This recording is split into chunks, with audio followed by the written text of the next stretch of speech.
campaigns, do listening campaigns, to build relationships with the congregation members and the community.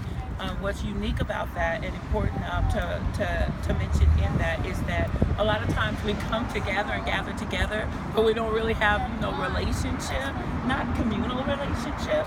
And so organizing helps to see some of the things that are touching our members in our congregations. And so we do faith-based organizing, community organizing as well.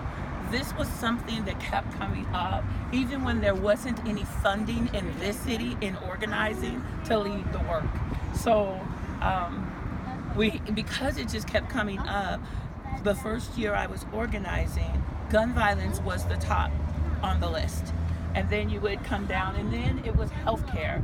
So within the top 5, you would have gun violence and healthcare, immigration.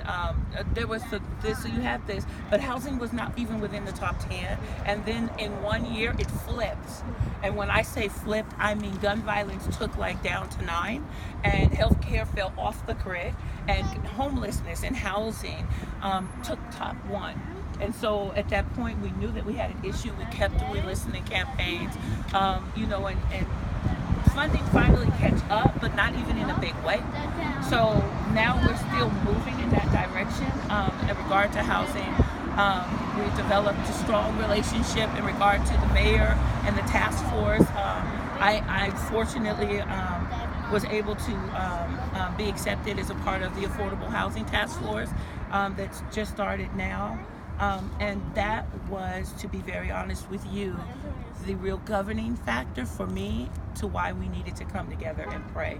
My heart's desire, and I'm speaking this out loud, hoping God that He'll make it so, is that we get to a point where homeowners, developers, and community members that are at risk can come together and begin to actually pray and express faith together, because sitting in these spaces, the tension that is there let me know that there's a lack of understanding.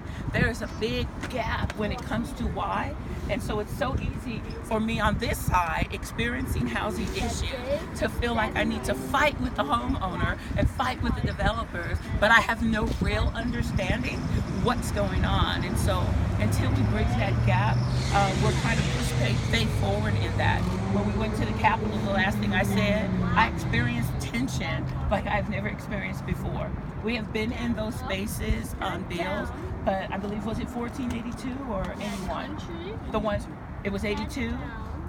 The halls were flooded with individuals, and just as many individuals that were there fighting for housing, low affordable housing and rent caps, and it was exactly the same amount that were fighting for their right to not have caps. And that for me was heartbreaking, because I realized that I'm dealing with individuals. So if that were you, my sister, and you're saying, hey, I have a right to this, there's something that we're missing and not hearing in your heart and your fight, that you're not hearing and missing in our heart and our fight.